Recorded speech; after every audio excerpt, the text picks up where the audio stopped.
the vast skies, thousands of flights take off and land safely every day. But what happens when the unexpected occurs? How do pilots communicate a crisis? And what do those critical messages truly mean? Flight emergencies aren't all the same. They fall into two main categories: distress and urgency. A distress situation means there's an immediate threat to life or the aircraft. Think fire, catastrophic engine failure, or structural damage. The most famous and critical emergency call is Mayday. Mayday, Mayday, Mayday, Air France 023 AV. We are on taxiway Alpha. We have a fumes on board. Request fire service.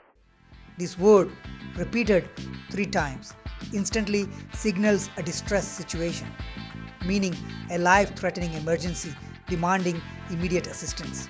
It comes from the French phrase Mayday, meaning help me. When a pilot declares Mayday, all other non-essential radio traffic ceases, and air traffic control prioritizes that aircraft above all else. Next up is PanPan. 3 Papa Heavy, be advised, looks like number. Also repeated 3 times. This signals an urgency situation. It means there's a serious problem, but it's not immediately life-threatening. Think of it as a significant issue that needs timely attention, like a medical emergency on board, a minor engine malfunction that doesn't risk immediate failure, or a fuel shortage that might require diversion.